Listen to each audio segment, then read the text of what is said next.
ሰላም ሰላም ውድ የባርኮቲው ቤተሰቦች በያላችሁበት ሰላማችሁ ይብዛ። ዛሬ ሁላችንም ከምንወዳትና ከምናከብራት ጀግናዋ ተዋናይት ከቤልሰን ንጋቱ ትክክል ጋር ተገናኝተናል። ቤልሴ እንኳን ደህና መጣሽ። እንኳን ደህና ቆያችሁኝ ባርኮቲ። ሁሉ ሰላም? እግዚአብሔር ይመስገን። ትወናሽን በጣም ነው የምወድልሽ። አመሰግናለሁ። በጣም ነው የማደንቅሽ። እግዚአብሔር ያክብርልኝ። ቤልሲ በጣም ወፍራም ነበረች ይባላልና እውነት ነው ወይ? ይባላል ሳይሆን አንተ ራሱ አታውቀኝም ወፍራም ሆኜ። እኔ ከከሳሽ መሰለኝ ማቀው ሙት የመጣው አዲስ አርቲስት ላይ አይደል? ቴጌ ላይ የተወሰነ ስትሰራ አይቻታለሁ። ቴጌ ላይ ነው ምን ላይ ነው? ቴጌ ላይ ኦልሬዲ ዳይት ጀምሬያለሁ፣ ግን ብዙ ለውጤ ብዙ አልነበረም አይደለ? ግን ወይ አላስተዋልኩት ኖቲስ አላረኩትም ይሆናል። ግን በቃ አሁን እነ አይራቅ እነ ሰኔ 30 አቲጂፒ ምናምን የተባሉት ፊልሞቼ ላይ ወፍራም ነኝ። ወፍራም በቃ ከዛ በኋላ ደግሞ አግብቼ የወለድኩባቸው ታይም ላይ ከወለድኩ በኋላ ደግሞ ከዛ ከወፍረቴ ላይ በጣም ጨምሬ በጣም ብዙ ኪሎ በቃ ለሴት ልጅ የማይሆን ኪሎ ላይ ነበርኩ ወፍራም። ግን እንደዛም ሆኜ ሰራ ነበር ፊልም በእናት መንገድ የዋጄን ስራ ማስታውሰው በጣም ወፍራም ሆኜ የሰራሁት ፊልም ከና አይራቅ በኋላ። አይራቅም የዋጄ ነው አይደል? የዋጄ ሰኔ 30 የዋጄ አንድ 5 ፊልሞቹ ላይ አለው። የዋጄ ስራዎች እኮ ግን ዋው! አሁን ሰኔ 30 ሚሱ ነው እንዴ? ሰኔ 30 ነው በጣም ወደው የኔ ፌቨራይት ሙቪ ነው የዋጄ። በጣም ሽመልስ አይደል? አዎ ሽመልስ አበራ፣ ሰለሞን ሙሄ፣ አዚዛ መሐመድ ምናምን በጣም አሪፍ። እና ምን ያህል ኪሎ ነበርሽ? ወይ አይ ቁጥሩ ይቅር በእውነት እውነት ግን ብዙ ኪሎ ነበርኩ። ከውፍረትሽ ጋር ተያይዞ የደረሰብሽ ነገር ነበር? ብዙ አይደለም የሚገርምህ፣ ብዙ እንዲያጣሁት ነገር ስለሌለ ነው መሰለኝ ረጅም ጊዜ ይዤው ራሱ የኖርኩት። በፊልምም እንደነገርኩ በጣም ወፍራም ሆኜ ካስት እደረጋለሁ ለሀብታም እንደዛ ነው ፊቱም ወይ ከውጭ የመጣች ሴት ምናምን ሆኜ አላጣሁበትም ስራ እና ካስትም ሲያደርጉኝ በቃ ለዛች ካስት ስለሚሰጡኝ የምወደውን ሙያ አላሳጣኝም ማለት ነው። ግን ምንድነው ማረሰው ምን ልታዘዝ ላይ ካስት ተደርጌ ነበረ። የዋጄ ስራ እንዳልኩ የዋጄ 1 4 5 ሲኒማ ፊልሞቹ ላይ ያለሁበት አይደለ? ልክ ተከታታይ ሊጀምር ምን ልታዘዝ ላይ ካስት ተደርጌ የየትኛውን ካራክተር እንደሆነ አላውቅም። የዘቢባን ይሁን የመስከረምን ይሁን አላውቅም። ግን በውፍረት የተነሳው ወይ ቤልሲኮ ፊት አታረግም ለማስተናገድ፣ ምክንያቱም ይሄ የሀብታም አይነት ሉክ ነው ያለኝ ከነ ውፍረቴ። በዛ ምክንያት ምን ልታዘዝ ቀርቷል በውፍረቴ። በቃ የሚቆጨኝ ደግሞ ቆንጆ ስራ ነው አይደል? በጣም በጣም እነ መስከረም አበራ እነ ዘይዋን ሰለሞን ሙሄ እነ ደሞዛ የነበሩበት የዋጄ ስራ ነው። የዋጄን ስራዎች በነገሮች ላይ በጣም ነው የማደንቃቸው። አዎ ጎበዝ እኮ ነው፣ በጣም ጎበዝ ነው። ፊልም ስራ እንዴት ነው ግን ቢልሲ? ማለት ያበላል ይባላል ብዙ ጊዜ እኛ ግን የሆነ ነገር ሲጠይቅ እንዴት ነው ግን ያበላል?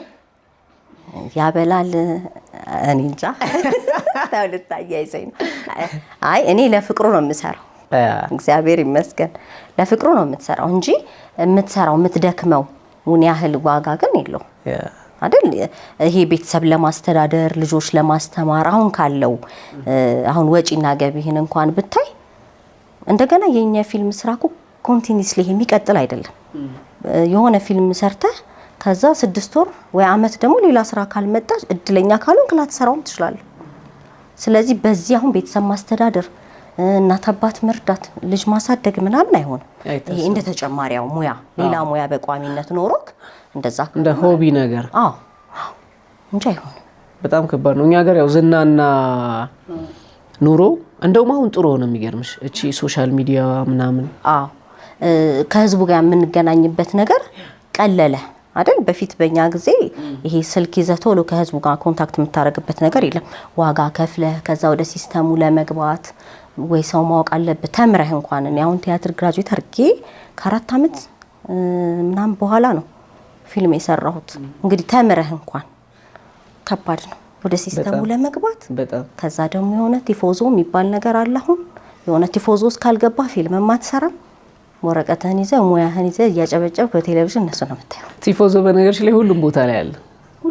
አሁን ሶሻል ሚዲያ ላይ ዩቲዩብም ላይ ቲክቶክም ላይ ምናምን ስቴጂ አለ በቲፎዞ እንትን ተብሎ የሚሰራ ነገር ነው። ከኛ የመጣ መሰለኝ። ካሜራማን እየሳቀ ነው። ሰሞኑን አንድ ነገር አጋጥሞን ነበርና ግን እኮ ያበሳጫል አይደል? ጥሩነት አለው። አዎ ግን ደግሞ ሰው በስራው ብቻ ቢለካ ደስ ይላል። ለምሳሌ ቤልሲ ካስት ስትደረግ በቃ ለዛ ካራክተር የምትመጥን ከሆነና ተውኔቷ ትወነዋ ለዛ ነገር ጥሩ ከሆነ ለዛ ነገር ቢሆን ፊት ካረገች በቃ ካስት ብትደረግ። አዎ ግን አይ እኛ ጋር አይደል የለው። እኔ እንጃ ሁሌ በብዛት በቃ ይሄ ቲፎዞ እና አንዳንዴ ወደ ኋላ መለስ ብዬ ሳስብ እኔ ራሴ የሰራኋቸው ፊልሞች በብዛት የዋጄ ናቸው። ሳላስቡ ቲፎዞ ነበር በቃ እግዚአብሔርን እንደዛ ብዬ ነው የማስበው። ገብተሽ ነበር ማለት ነበር በቃ። ሌላው ቤልሲ እንግዲህ ያው አንቺን እንግዳ ልናረግ ስናጣራ በጣም የሚገርምና አስተማሪ ጥንካሬዋንም የሚያሳይ የትዳር ህይወት አላት የሚባል ነገር ሰማንን። በጣም ብዙ ወጣቶች ደግሞ አሁን በዚህ ሰዓት አግብተው የተፋቱ ዲፕሬሽን ውስጥ ያሉ አንዳንዶቹ ራሳቸውን እስከ ማጥፋት ድረስ የሚደርሱ ሴቶች አሉ። ያ ነገር የማያልፍ መስሏቸውና እስኪ ስለነበረሽ ትዳር፣ ስለ ሰርግሽ፣ ስለ ፍቹ፣ አሁን ላይ ስላለሽበት ሁኔታ እሱን ነገር በደንብ እስኪ አጫውች። ያው እኛ ሀገር ሴት ስትሆን ከወንድ በላይ ቻሌንጅ አለ በሁሉም ነገር። ድሮ ተማሪዎች ሆነን ከቤት ወጥቶ መጫወት ወንድሞቻችን ይፈቀድላቸዋል፣ ሴቶቹ አይፈቀድልን። ከዛ ስንመጣ አይደል በቃ ሶሳይቲው እንትን የማየው ቤተሰቦቻችን የማይደግፉት በቃ ከዛ ከፍም ስትል ትምህርት ቤት ላይም ወንዱ ብዙ ቁጥጥር የለውም፣ ሴቷ በጣም ትጫናለች። ስንት ሰዓት ገባሽ? ስንት ሰዓት? ወንዱ 4 ሰዓትም ቢገባ ወንድ ነው። ከዛ ይመጣና ከዛ ትልቅ ሰው ሆነ ይሄ ቦይፍሬንድ ገርል ፍሬንድ ምናምን የሚባለው ላይ ስንደርስ ደግሞ ሴቶች አሁንም ጫና አለብን አይደል? ቦይፍሬንድ ይዘህ ብታይ ወንድምህ ቀጥቅጦ ያስገባሃል። ለምን ያስክ ተብለ ከዚህ የሆነ ኤጅ ላይ ስትደርስ ደግሞ እንድታገባ ይፈለጋል። በጣም ፑሽ አለው በቃ አታገቢም። ስትወጣ ስትገባ ጎረቤት፣ የክርስትና እናት፣ የክርስትና አባት፣ ዘመድ፣ አጎት፣ አክስት በሙሉ ነው አታቢ አንተ ላይ አይናቸው ፎክ። ሶሪ ቤልሲ ያቋረጥኩሽ። አሁን ነው ግን ኖቲስ ያደረኩት ታውቂያለሽ? የሆነች ሴት እድሜዋ ለፍቅር ደርሶ ለምን ቦይፍሬንድ ያሽ ብሎ ይመታትና ልክ ከሆነ እድሜ በኋላ ቤተሰብ ብድጊልና አግቢ ማንን የምታገባው? ያኔ ጥርሱን ብሎ የሄደው ልጅ አሁን ሌላ አግብቶ እየኖረ ነው። ማንን ነው የማገባው? በቃ የሴት ልጅ ራሱ በቃ ጫናዋ እኛ ሀገር እውነት ከባድ እኮ ነው። ኖቲስ ያልተደረገ ግን በጣም ከባድ ተጽዕኖ ተፈጥሮብናል ሴቶችና ከዛ አግቢ ይመጣል። በቃ ትጨነቃለህ ቤተሰብም ለማስደሰት እንደገና የስንት ሰው ሰርግ በልቻለሁ ትባላለህ።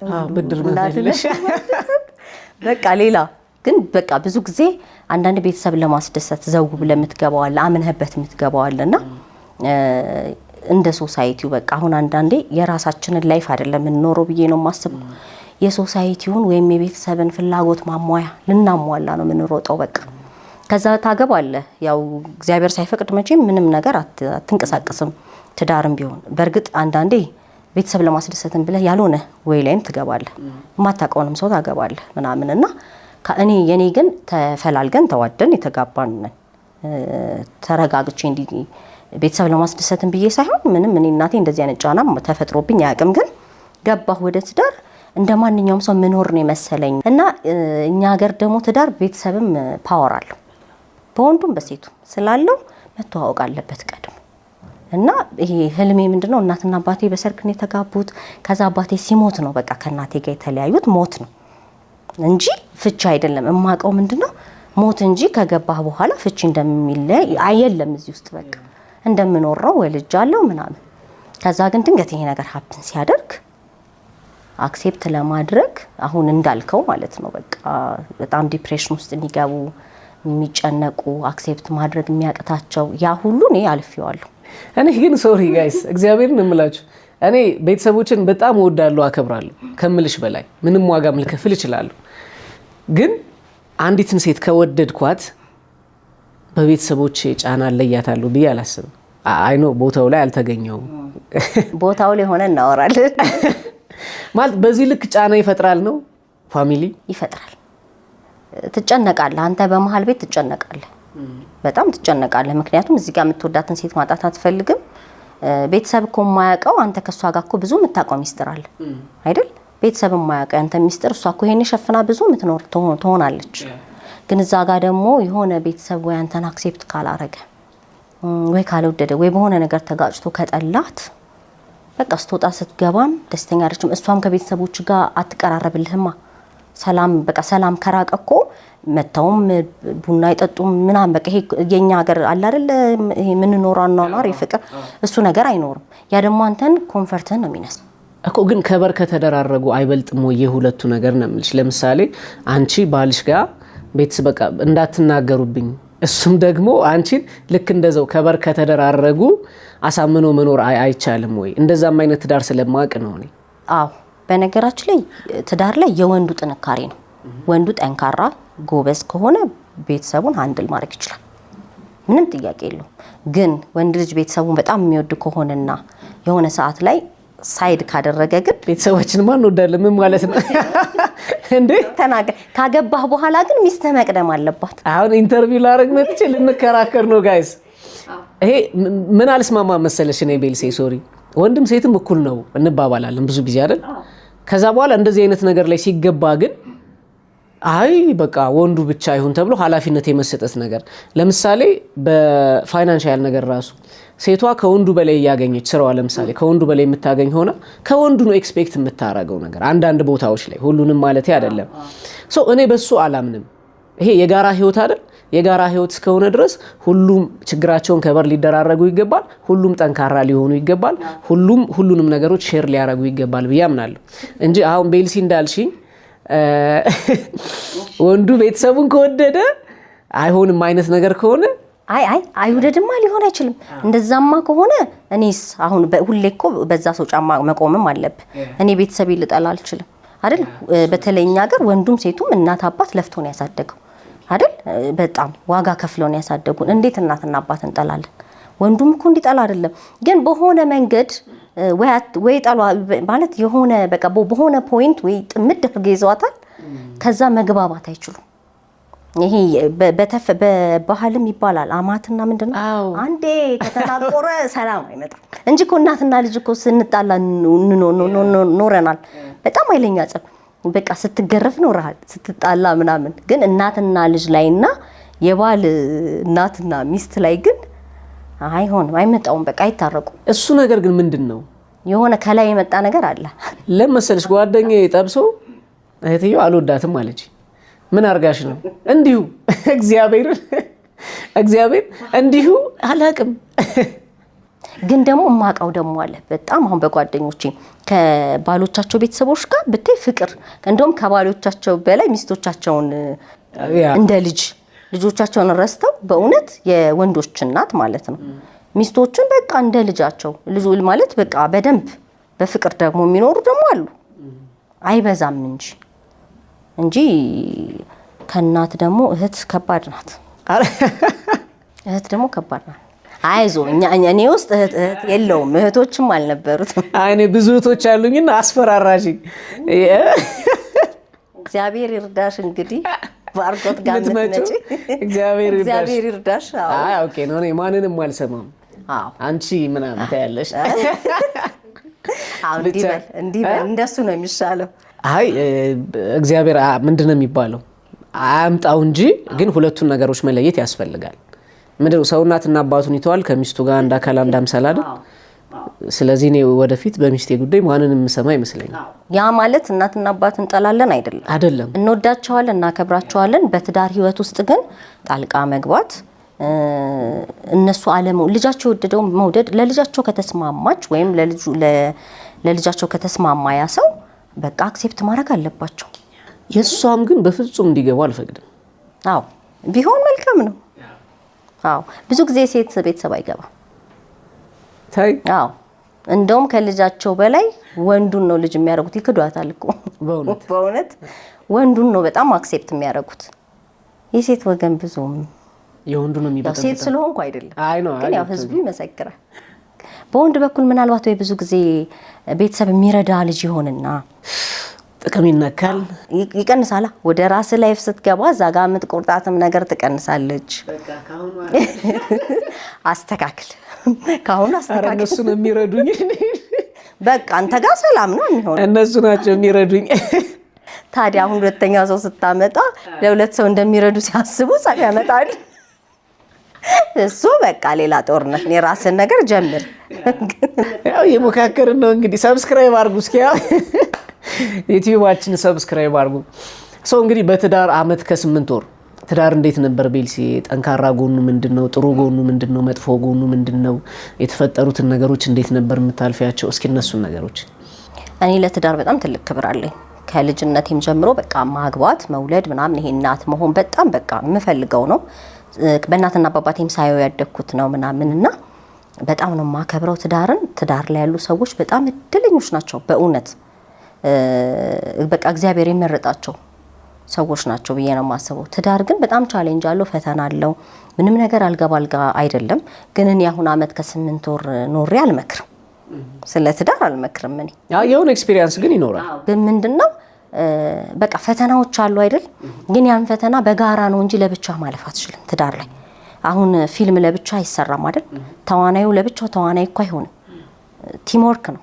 ካሜራማን ያስፈልጋል፣ ዳይሬክተር ያስፈልጋል፣ መጀመሪያ ደግሞ ደራሲ። ይሄ እንዴት ነው? የቲም ወርክ ነው አይደል? ፊልም ሆኖ ህዝብ ጋር የሚደርሰው። ትዳር ደግሞ የሁለቱ ሰዎች ነው። አንተ ለብቻ ከሆነ የምትጥረው አይሆንም። በቃ ማለት የሆነ ሰዓት ይደክማል። የጋራ ነው መሆን ያለበት፣ ችግሩንም ደስታውንም። ስለዚህ የብቻ ከሆነ አይሆንም። የጋራ ለማድረግ ደግሞ መሞከር ነው። ብዙ ጊዜ ትዳር ላይ ብዙ ፈተና አለ። ግን በቃ መጸለይ ይመስለኛል። በእውነት ተንበርክከው መጸለይ። እኔ ያኔ ልጅነትም አለ ገና 20ዎቹ መጀመሪያ ነው ሳገባም እና ይሄ በቃ ወይ ተንበርክከ መጸለይ ምናምን ይሄ ጎበዝ አይደለሁም እና ማልቀስ ነው የሚገናኝ። በቃ ወይ ምስል እያየው ማልቀስ እንጂ አሁን እንደሰው ቤተክርስቲያን ሮጥ ብሎ ሄዶ ተንበርክኮ የሆነ ወይ ሱባኤ መግባት ምናምን ጥሩ ነው። ጸሎት ብቻ በአጠቃላይ ጥሩ ነው። ከእግዚአብሔር ጋር የምንገናኝበት መስመር ስለሆነ በቃ በር ስለሆነ እግዚአብሔር የሆነ ነገር ያመጣል፣ ፈተናንም ያሳልፋል። ስለዚህ በጸሎት ማለፍ መጠንከርና ግን በጋራ እንጂ ችግር የሚፈታው ለብቻ አሁን ወንዱ ብቻውን ቻሌንጅ ያርግ አይሆንም። ሴቷ ብቻውን ትዳር ላይ ቻሌንጅ ታርግ አይሆንም። ይደክማል። አዎ ይደክማል። የጋራ ነው ትዳር ብዬ ነው ማስበው። በትዳር ህይወት ውስጥ አይደለም በፍቅር ህይወት ውስጥም የሆነ አሰልች ነገር ካለ የሚያደክም ይመስለኛል። ወይ በጣም የፍቅርም እንደዛው ነው እኮ ተመሳሳይ ነው እኮ። ወደ ትዳር ስትመጣ እንደ ጣራ ላይ መኖር ትጀምራለህ እንጂ ፍቅርም እኮ ያው ነው። እኩል ካልተሰጣጣ እኩል ካልተሳሰብኩ አንተ በጣም ኦቨር የምታወጣው ሂሳብ እኔን ካልተሰማኝ የታባቱ ያውጣ ዛሬ ደግሞ እንትን ጋር ይዤው ሜድ የታባቱ ይሄን ልብስ ላስገዛው ምን አምትል ከሆነ አይ ይሄ ፍቅር አይደለም። ብዙ ጊዜ እንደዚህ ዲፕሬሽን ውስጥ የሚያስገባቸው ነገር ምን መሰለሽ ቤልሲ? ከፍች በኋላ አንዳንዶቹ ሰርጉን ያስቡታል። ይሄ በጣም በትልቅ ሰርግ ይጋባሉ ምናምን። ከዛ ልክ መለያየቱ ሲመጣ የሆነ ሰው አይ ያን የመሰለ ሰርግ ምናምን። የኛ ማህበረሰብ ደግሞ ታውቂዋለሽ። የእናንተ እንዴት ነበር? ሰርግ ነበረው? ተለቅ ያለ ሰርግ ምናምን 560 ምናምን ሰው የተጠራበት በጣም ትልቅ ሰርግ ነበር የእውነት።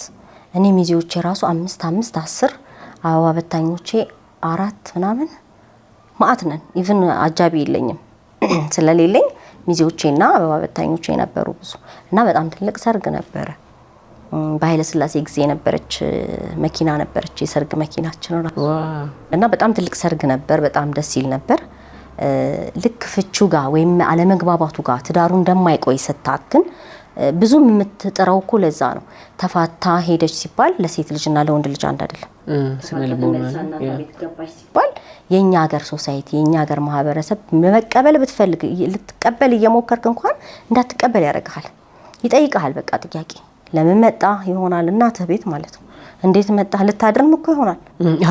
በቃ ግን ለምን መጣ እንዴት መጣ የት አለ ኢቭን አብረ ተስማምተህ እኮ የኖርክና ቀው የለ ልጅ ወልደህ እኮ አትደግምም ነው የምትባለው። ሁለተኛ ወልደ ሶስተኛ አትደግምም።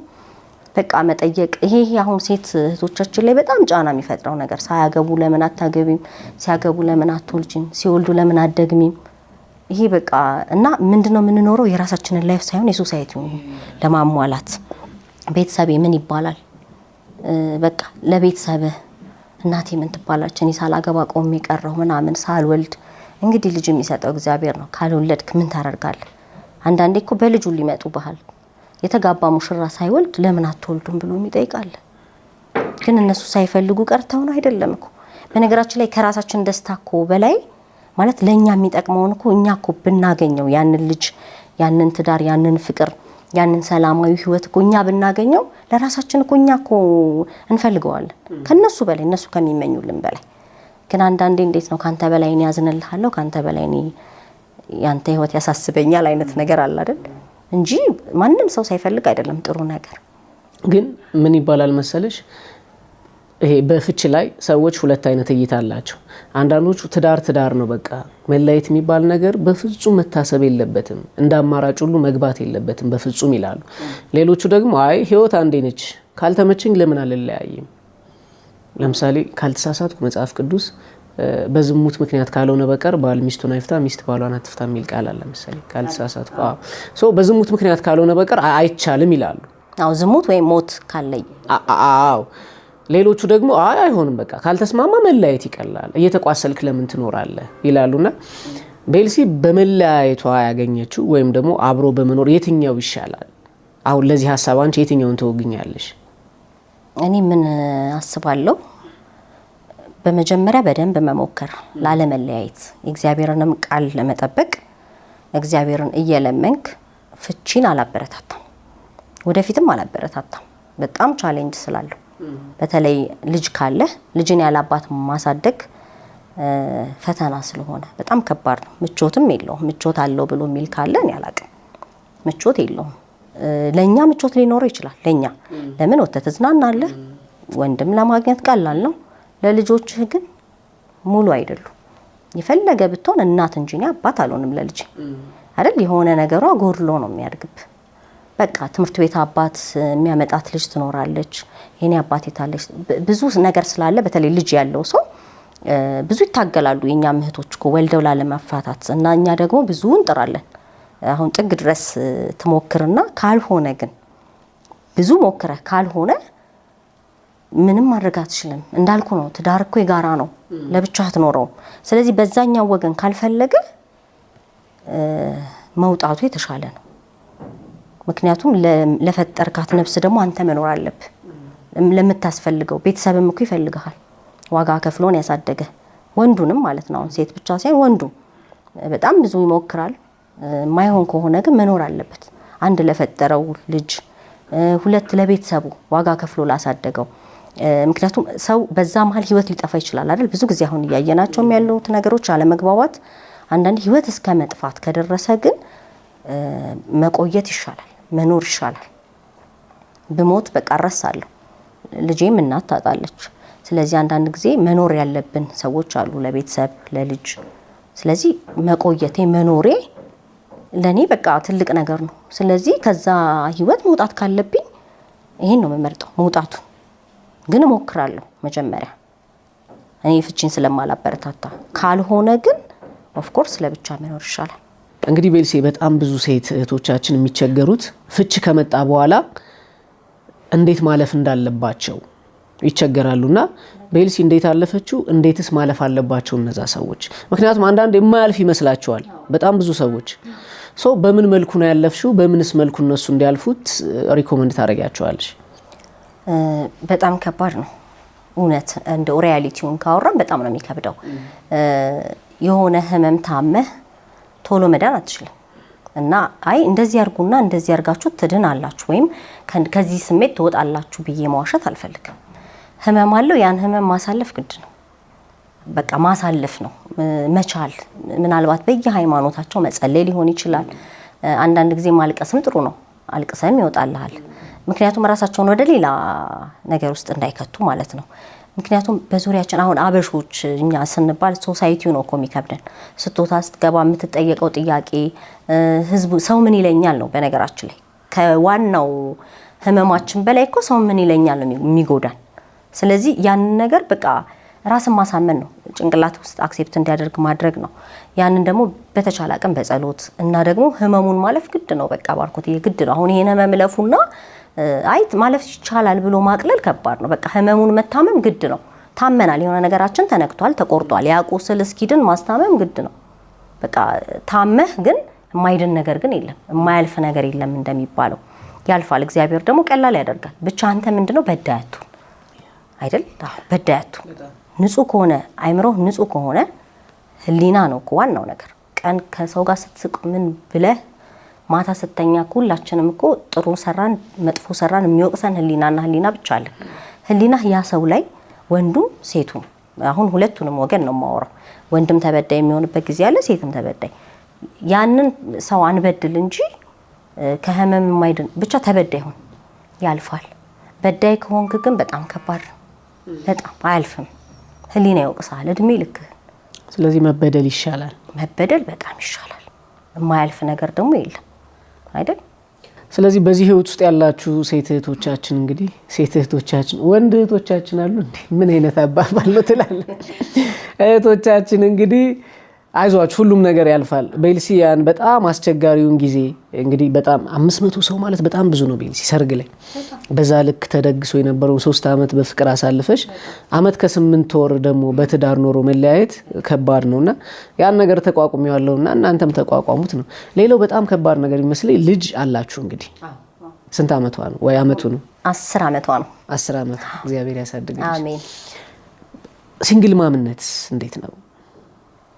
ሲንግል ማምነት ፈልገህ የሚመጣ ነገር አይደለም። በእኔ ስለራሴ ሳወራ ፈልገህ የሚመጣ ነገር አይደለም። ድንገት ነው የሚመጣው። ድንገት ነው በህይወትህ የሚከሰተው ሲንግል ማምነት። ሲንግል ማም ሆናለሁ ብዬ አቅጄም አልሜም አላቅም። ግን በቃ ሲንግል ማም ሆንኩ። አንዳንዴ ህይወት አንተ እንደፈለግከው ሳይሆን ህይወት እንደፈለገችው ነው የምታኖርህ። ከዛ ግን አክሴፕት ማድረግ አለብህ። እንዳልኩህ ነው መኖር አለብህ። ለፈጠርካት ነፍስ ላለችው ልጅ መኖር አለብህ። ምክንያቱም እሷ አምጡኝ ብላ አይደለም የመጣችው፣ እኛ ፈልገን ያመጣናት።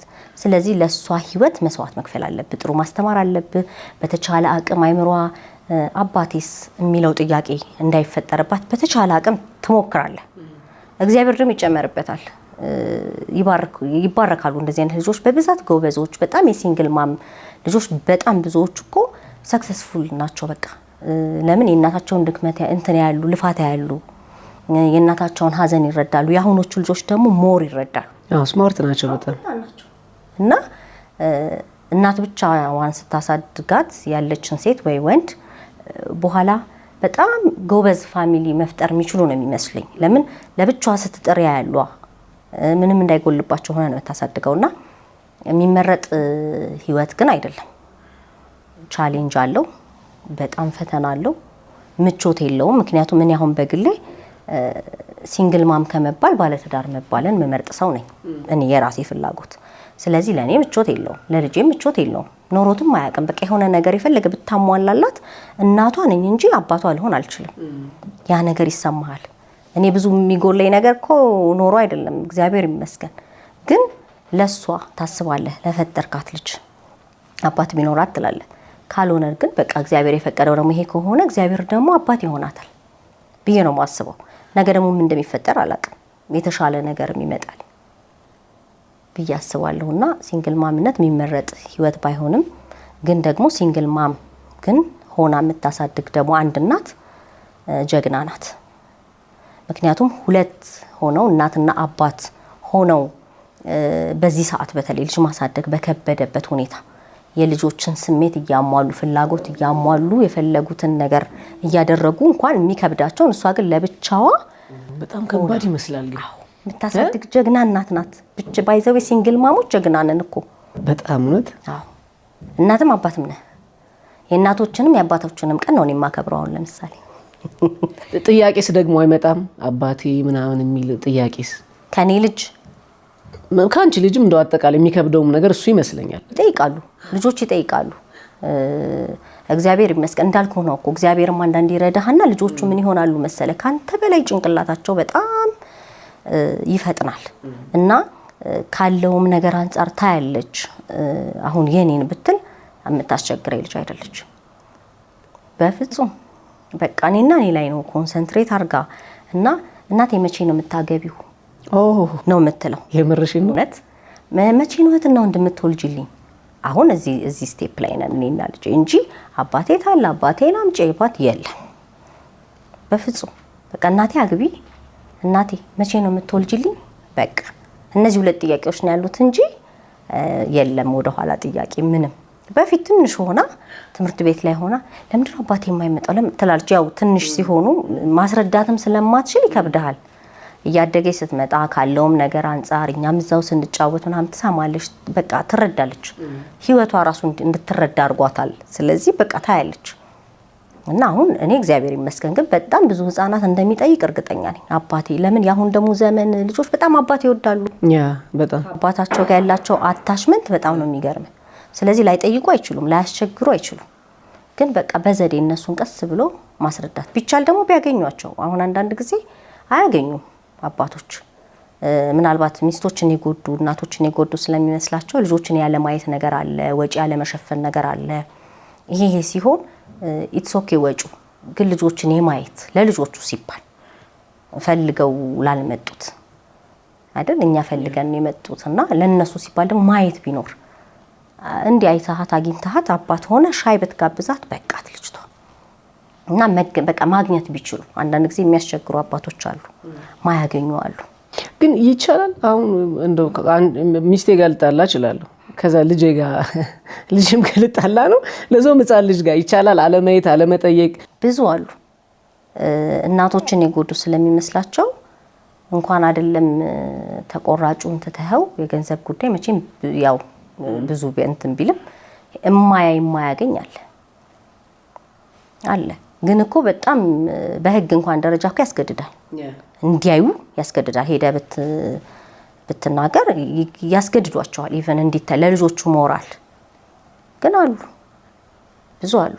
በዚህ አጋጣሚ ሲንግል ዳዶችም አሉ፣ ጀግና አባቶችም አሉ። ለብቻ ያለ እናት ልጅ የሚያሳድጉም አውቃለሁ አሉ፣ በማውቃቸው በዙሪያዎቼ ጀግና አባቶችም አሉ። እና በአጠቃላይ ሲንግል ሲባል ሲንግል ዳድንም ሲንግል ማምንም ይወክላል። ለብቻ ሆነው ልጅን የሚያሳድጉ እናትና አባት እንጂ ስለ ሲንግል ማም ብቻ ሳይሆን ሲንግል ዳዶች። ያ ፖይንቱ ማንም ሰው ፈልጎ ያመጣውም ነው እና ምቾትም የለው ለልጆቹ። ልጆቹ ምቾት ካልተሰማቸው አንተ ምቾት አይሰማህም። አንድ አይነት እንትን ላይ ነህ እኮ። እነሱ ካልተሰማቸው ምቾት አንተም አይሰማም። በእነሱ ስሜት ልክ የምትንቀሳቀሽ ይመስለኛል። ሲስቁ ስታይ መሳቅ። አዎ በጣም። እና ደግሞ ያጎደልክባቸው ያረክላቸው በዛ በአባት ስላሳጣቸው የፈለጉትን ነገር ሲደረግላቸው ነው የሚኖሩት እኮ እንዳይሰማቸው እየተባለ። እናትና አባት ካለው ልጅ በላይ ሲንግል ማም የምታሳድገው ልጅ በደንብ ቀብጦ የሚያድግ ነው ይመስለኝ፣ እንዳይጎድልበት ጉድለቱ እንዳይሰማው ከሚል እና ከባድ ነው። ግን ደግሞ እግዚአብሔር ያስችላል፣ ያበረታል። ላይችልም አይሰጥም ይባላል። ስለዚህ ልጆቻችሁን ብቻችሁን የምታሳድጉ እህቶቻችን አይዟችሁ ነው። አዎ እንዴ ጀግኖች ናቸው። በጣም ቤልሲ እንግዲህ በፊት በጣም ወፍራም ነበርኩ ብለሽኝ። አዎ ነበርኩ በጣም። እየቀነሹ በዳይት ነው ወይንስ? አዎ በዳይት በቀን አንዴ በኦማድ ዳይት በሚባል። ምን ዳይት? ኦማድ ምን ማለት ነው? በቀን አንዴ ነው የሚበላው፣ በ24 ሰዓት አንዴ ማለት ነው። ኧረ እባክሽ አሁን ዛሬም እንደዛ ነው የበላሽው? አዎ ሁሉ ጊዜ እኔ ላይፍ ስታይል ይሆናል በነገራችን። ቁርስና ምሳ በልቼ ያውራት ወደ የጮህ ነው። ግን እኮ አትወፍርማ። ያ አትወፍርም። አሁን እኔ ግን ትንሽ ይሄ በተለይ ነጫጭ ነገሮች ፓስታ፣ መኮረኒ፣ ዳቦ፣ ፒዛ፣ በርገር እና እነዚህ ኩኪስ፣ ሶፍት ድሪንክ ምናምን በአንድ ሳምንት ውስጥ 2-3 ከተጠቀምኳቸው የሚገርም ሪያክት አደርጋለሁ። ቶሎ የሆነ ነገር ሪያክት ያደርጋል፣ ያስታውቃል። ቶሎ ደግሞ ኮሚትድ ሆኜ ደግሞ እነዛን ነገሮች ሳቆም ደግሞ ሰብስብ ብላለሁ። ያው ኮሚትድ መሆን ነው ዋናው ነገር ዳይት ላይ። ግን ሁሉም ዳይቶች ጤናማ ናቸው? አሁን አንዳንድ የምንሰማቸው ዳይቶች አሉ። አዎ በጣም የሚገርመው አሁን ላይ ደግሞ እየሰማናቸው ያሉ ነገሮች አሉ። በዚህ በዳይት ጉዳይ ሰውነት በመቀነስ እና ሰውነት የሚቀንሰው በነገራችን ላይ ባርኮት በሂደት ነው። በአንዴ የሚመጣ በአንድ ሳምንት፣ በአንድ ወር፣ በ2 ወር በእውነት የሚመጣ ነገር አይደለም። እኔ ከ10 ወር እስከ 1 ዓመት ፈጅቶብኛል 24 ኪሎ ስቀንስ ማለት ነው። 24 ኪሎ ነው የቀነሽ? 24 ኪሎ ነው የቀነስኩት። በ10 ወር ገደማ ነው ያ ነገር የመጣው። በጣም በቃ ሰውነቴ በደንብ ያስታወቀው ከ10 ወር ጀምሮ ነው እንጂ በአንዴ አይመጣም። እንዴት ነው የሚመጣው? በጣም ረጅም ጊዜ እኮ ሳንቆጣጠር አመጋገባችንን ስንበላ እንግዲህ 20 ምናምን ዓመት ወይም 30 ዓመት ምናምን ኖረ። ከዛ እንዴት ነው የ30 ዓመት የገነባሁን ወይም 20 ልጆችም ከሆኑ 25 ዓመት የገነቡትን ነገር በአንድ ወር ሊጠፋ የሚችለው? ባይዘዌ መወፈር ሜቢ ቀላል ሊሆን ይችላል። መክሳት ግን በጣም ቻሌንጅ አለው። ቻሌንጅም ያደርጋል። ይርበኝ ነበር እኔ ማታ እና በቆሎ ወይ በሙዝ ምናምን ሸውጃው ነው የምተኛው። በአንዴ ራሱ አትለምድም። ይሄ ቁርስ ምሳ እራት የሚበላ ሰው ከዛ ምሳ ብቻ ልብላ ስትል እራት ላይ በጣም ቻሌንጅ ያደርጋል በደንብ። ስለዚህ በቆሎ ትሸውደዋለ ወይ በትኩስ ነገር ትሸውደዋለ ወይ በፍሩት ትሸውደዋለ። እንደዛ እያረክ ነው የምታለማምደው ጨጓራህን እንኳን። ካለበለዚያ ይሄ በአንድ ጊዜ የሚጠጡ ነገሮች ምን እንደሚጠጡ አይታወቅም። ለሰውነት ላይ ያስፈልግ ከሳለው ብለህ እኮ ጤናህን ማጉደል ይመጣል። ስሩ ፕሮሰስ ነው የሚመጣው ነው። ባንዴው የሚመጣ ነገር የለም ምንም። በቃ ይሄ እውነት ነው። ባንዴ የሚመጣ ነገር የለም። አሁን ግን ባንዴ ለማምጣት ወይም ደግሞ ይሄም እኮ አሁን የሶሳይቲው ችግር እኮ ነው። ስትወፍር ምን ነው ወፈርክ ሽምቅቅ ነው የምትለው በእውነት እሱ ነገርማ በቃ ቡቲክ። እኔ አሁን በፊት ወፍሬ የምቸገረው ቡቲክ ገና ከበር ነው ላንቺ የሚሆን የለም ብለው ቅስምህን ነው የሚሰብሩ። ሊያዩሁም አይፈልጉም፣ ሊያስለኩሁም አይፈልጉም ምናምንና አንዳንዴ ሰውነቴን አውቀዋለሁ እኔ ከታች እንጂ ከላይ ደህና ነኝና አረ ይሄ ቦዲ ሆነኛል እያልክ አይሆን አናወርድ ማታድክሚ። አዎ በቃ እንደዛ ነው የምትባለው። ምን ነው ወፈርክ ትንሽ ደግሞ ስትከሳ ምን ታመህ ነው ለምን እንዴት ከሳኔ ተብያለሁ። በግሌ በጣም ስከሳ የኔም ልዩነት ብዙ ስለነበር የደወለልኝ ሰው አለ። ስኳር ይዞሽ ነው ምናምን ያለኝ ሰው አለ። የሆነ በቃ ስትከሳም ስትወፍርም ጥያቄ አለብህ።